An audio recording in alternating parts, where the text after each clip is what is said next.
Hello friends. आप सभी का एक बार फिर से अनअकैडमी के let's crack UP exam channel पर बहुत बहुत स्वागत है। मेरा नाम नूर आलम।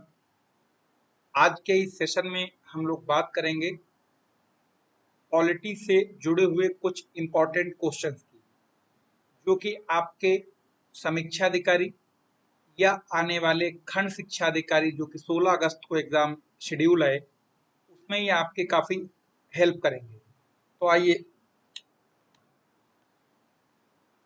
और इस YouTube सेशन के साथ साथ आपकी जो क्लासेस हैं वो अनअकैडमी ऐप पर भी चल रही हैं, जिसमें आपको एक अनअकैडमी लर्निंग ऐप डाउनलोड करना है।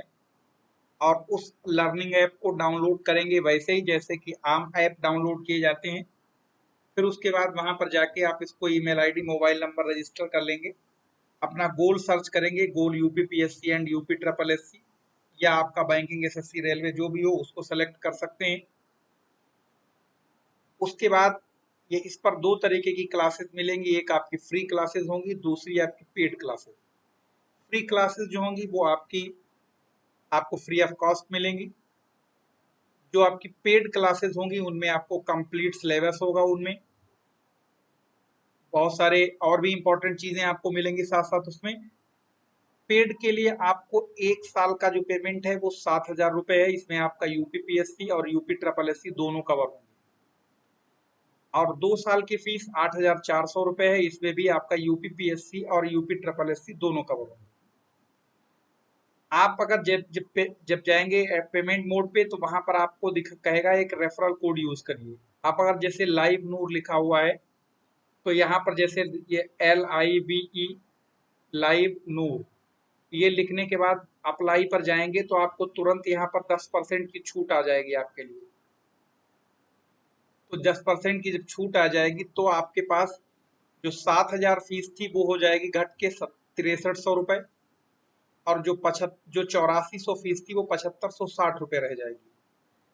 उसके बाद अगर आपका लर्निंग ऐप पर क्रेडिट है, जो कि आप फ्री क्लासेस देखने से क्रेडिट मिलते हैं, अगर आपके पास वो हैं और वो क्रेडिट लगभग 700 से ज़्यादा हैं अगर आपके पास, तो आपको 10% छूट और मिल जाएगी। यानी फिर ये एडमिशन जो है 6300 का आपको 5660 का हो जाएगा। और ये इसमें भी और 10% लेस हो जाएगा अगर आपके पास क्रेडिट है तो। ठीक है। साथ ही साथ आप इंस्टॉलमेंट में भी एडमिशन ले सकते हैं। आप अगर आपके पास HDFC का डेबिट कार्ड है या किसी भी बैंक का क्रेडिट कार्ड है, तो आप EMI के जरिए भी एडमिशन ले सकते हैं, जैसे हम लोग टीवी फ्रिज खरीदते हैं उससे वैसे। ठीक है। तो चलिए हम लोग शुरू करते हैं। भारतीय संविधान में संसदीय व्यवस्था किस देश से ली गई है? तो जो अपने यहाँ की जो पार्लियामेंट्री सिस्टम है वो ब्रिटेन के संविधान से लिया गया है। यहीं से एकल नागरिकता भी ली गई है। तो ये आप ब्रिटेन के संविधान से लिया गया है, जिसमें आपको संसदीय व्यवस्था की बात की गई है। लोकसभा के निर्वाचित सदस्यों की अधिकतम संख्या कितनी है? जो लोकसभा के अधिकतम निर्वाचित सदस्यों की संख्या है वो 550 है। कैसे 550 है? इसमें से 530 सदस्य राज्यों से चुने जाएंगे और 20 सदस्य चुने जाएंगे यूनियन टेरिटरी से। तो हो गए 550, प्लस 2 सदस्यों को राष्ट्रपति नॉमिनेट करते हैं आर्टिकल 331 के तहत। तो ये टोटल सीटें संख्या हो जाती 552। तो निर्वाचित कितने होते हैं? 550। राज्यसभा के सदस्यों का कार्यकाल कितना वर्ष होता है? आपको पता होगा, लोकसभा का 5 वर्ष, राज्यसभा का 6 वर्ष होता है। अब प्रत्येक दूसरे वर्ष राज्यसभा के 1/3 सदस्य अपने आप रिटायर होते रहते हैं, और इनकी जगह फिर दूसरे 1/3 सदस्य यहीं पर ऐड होते रहते हैं। राज्यसभा का गठन किस वर्ष हुआ था? 1950, 51, 52, 53। तो राज्यसभा का जो गठन हुआ था, जिसे हम लोग उच्च सदन भी कहते हैं, राज्यसभा को उच्च सदन भी कहा जाता है, इसका गठन हुआ था 552, सॉरी 1952 में। स्थायी सदन है। लोकसभा के अध्यक्ष के वेतन और भत्ते कौन निर्धारित करता है? तो लोकसभा के अध्यक्ष के वेतन और भत्ते, चाहे वो लोकसभा के हों या किसी के भी संसद सदस्यों के वेतन और भत्ते डिसाइड करता है संसद। और वेतन और भत्ते में बढ़ोतरी साधारण बहुमत द्वारा की जा सकती है, साधारण बहुमत से।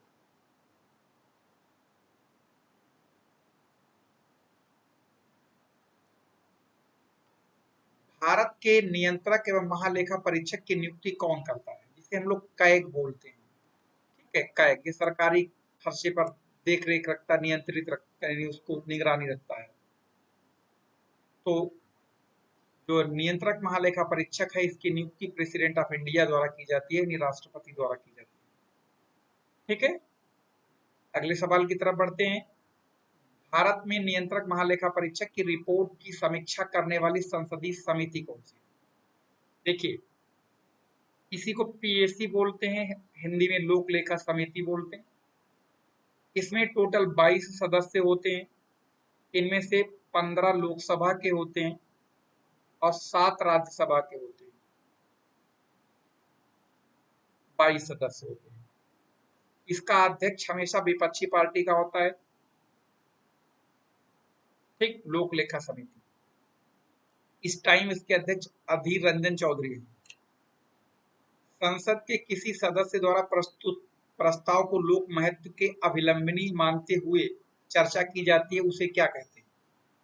तो उसे स्थगन प्रस्ताव कहा जाता है। जैसे संसद चल रही है और कोई बहुत अचानक कोई महत्वपूर्ण मुद्दा आ गया, तो उस जो चल रही है उसको रोक के इस महत्वपूर्ण मुद्दे पर चर्चा कराने की जरूरत पड़ जाए, तो उसे स्थगन प्रस्ताव कहा जाता है।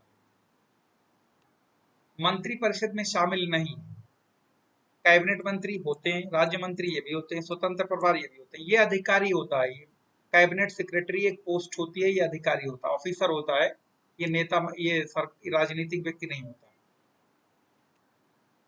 कौन निम्न में से कौन सा संसद से संबंधित नहीं है? आहूत करना यानी संसद को बुलाना, इसका मतलब है बुलाना, राष्ट्रपति बुलाते हैं।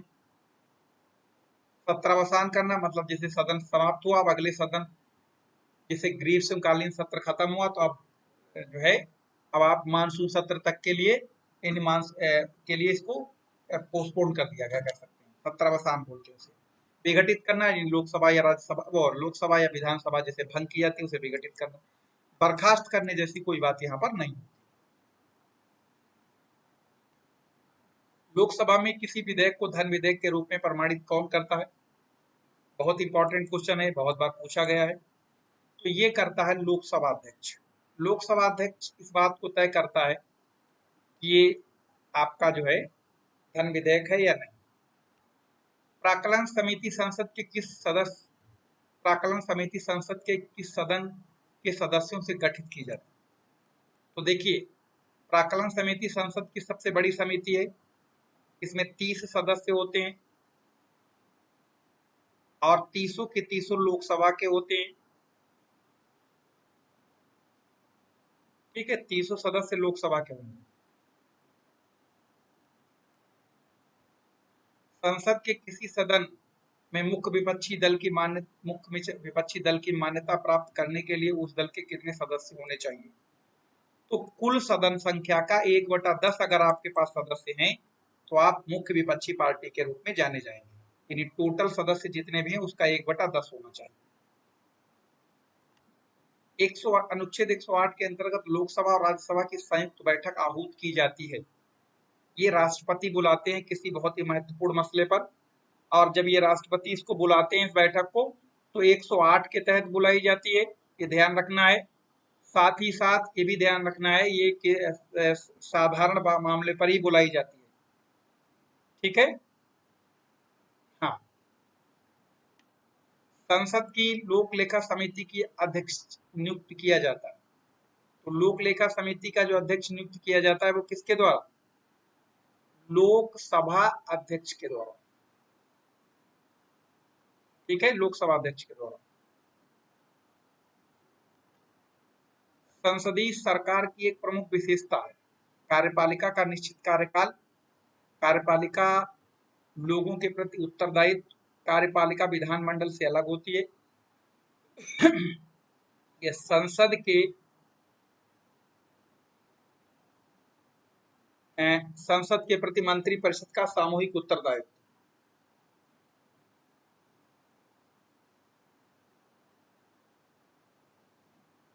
ठीक है, तो ये आंसर इसका डी सही है। राज्यसभा का सभापति किसे चुना जाता है? राज्यसभा का उपसभापति किसे चुना जाता है? तो राज्यसभा का जो किसी भी सदस्य को राज्यसभा का उपसभापति चुना जा सकता है। किसी भी व्यक्ति को जो उस समय राज्यसभा का सदस्य हो उसको चुना जा सकता है उपसभापति। और जो राज्यसभा का सभापति होता है वो प्रेसिडेंट को, वो वाइस प्रेसिडेंट होता है, यानी उपराष्ट्रपति। केंद्रीय विधानमंडल का अध्यक्ष बनने के वाले पहले भारतीय कौन थे? केंद्रीय विधानमंडल के अध्यक्ष बनने वाले पहले भारतीय विट्ठल भाई पटेल हैं, जो 1925 में बने। यदि संसद किसी विशिष्ट उद्देश्य के लिए कोई समिति नियुक्त करता है तो उसे क्या कहते हैं?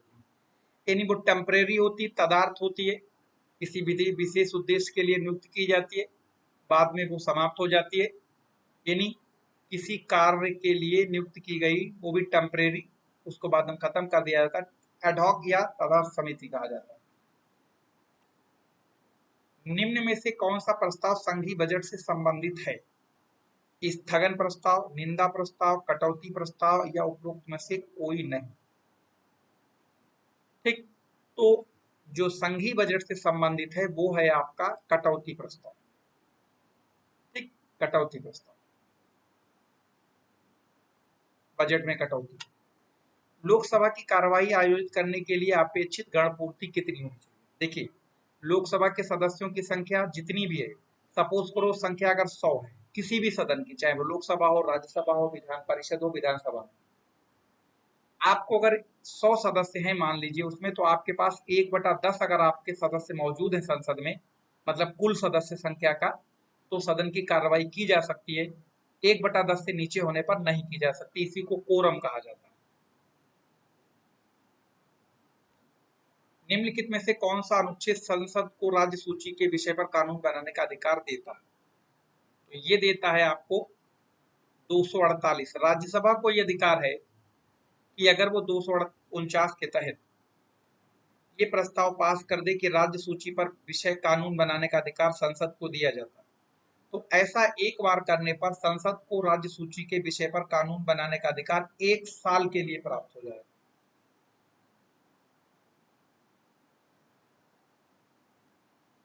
भारत एक संसदीय शासन व्यवस्था में 2 अस्थायी सदनों के नाम बताइए। तो देखिए, 2 अस्थायी सदन कौन से होंगे? एक लोकसभा होती है, दूसरे आपके राज्य की विधानसभाएं होती हैं। अब इसलिए बता रहे हैं क्योंकि ये भंग की जा सकती हैं, जबकि राज्यसभा और विधान परिषद भंग नहीं की जा सकती, वो परमानेंट होते हैं। राज्यसभा और विधान परिषदें ये स्थायी होती हैं, इन्हें भंग नहीं किया जा सकता है। आगे चलते, एक वर्ष में संसद की कम से कम कितनी बैठक होना आवश्यक है? तो 1 साल में, यानी कह सकते हैं संसद की 2 बैठकों के बीच में 6 महीने से अंतर ज्यादा ना हो, इसीलिए एक वर्ष में कम से कम 2 बार बैठकें होना अनिवार्य है। भारत में किसकी स्वीकृति के बिना कोई भी सरकारी व्यय नहीं किया जा सकता? तो पार्लियामेंट के स्वीकृति के बिना किसी भी तरीके का कोई खर्च सरकार नहीं कर सकती है, संसद। करों और सरकारी व्यय से निर्वाह से केंद्र सरकार को प्राप्त संपूर्ण राजस्व निधि किस में रखी जाती है? तो वो होती है भारत की संचित निधि में रखी जाती है, यानी जितनी भी सरकार की आमदनी होती है उस सबको संचित निधि में लाके रखा जाता है। निम्नलिखित में से कौन सा एक कथन सही है? धन विधेयक राज्यसभा में प्रस्तावित किया जा सकता है? गलत, पूरी तरीके से गलत। धन विधेयक दोनों सदनों में से किसी में भी प्रस्तावित किया जा सकता? बिल्कुल गलत। धन विधेयक लोकसभा में प्रस्तावित नहीं किया जा सकता है? 100% गलत। धन विधेयक केवल लोकसभा में प्रस्तावित किया जा सकता है, यही सही है। जो मनी बिल होता है वो सिर्फ लोकसभा में ही प्रस्तुत किया जा सकता है पहले। ठीक, तो ये इसका आंसर डी सही। तो आज के लिए इतना ही। फिर हम लोग अगले सेशन में फिर मिलेंगे आपसे कुछ महत्वपूर्ण प्रश्नों के साथ। और अगर आपको ये वीडियो अच्छा लगा तो इसे लाइक करिए, शेयर करिए, और हाँ, चैनल को सब्सक्राइब करना बिल्कुल ना भूलिए। और जो घंटे का बटन है इसको जरूर दबाइए, ताकि किसी भी तरीके की कोई अपडेट, नया वीडियो या जो भी होगा वो आप तक सबसे पहले पहुंचे। और अगर आप चाहते हैं कि पूरी एक प्रॉपर कोर्स के साथ आपको तैयारी करनी है, तो आप इस लाइव नोट कोड को यूज करिए। और ये 9889043941, या तो इस नंबर पे आप कांटेक्ट कर सकते हैं। इसमें आपको यूपीपीसीएस, यूपी ट्रिपल एससी से जुड़ी हुई कोई भी अगर आपके मन में जिज्ञासा है, कोई भी सवाल है, तो आप उससे बता सकते हैं। और इस कोड को यूज करने से आपको 10% सब्सक्रिप्शन डिस्काउंट भी मिलेगा। और उसके बाद आप सभी सब्जेक्ट जैसे history, geography, polity, economics, science, current affairs, agriculture, ecology, environment, सब आपको मिलेगा उसमें एक सीक्वेंस में, एक कंप्लीट सिलेबस के साथ, जो आपको किसी भी एग्जाम में स्टेट लेवल के काफी आपके लिए कारगर होगा।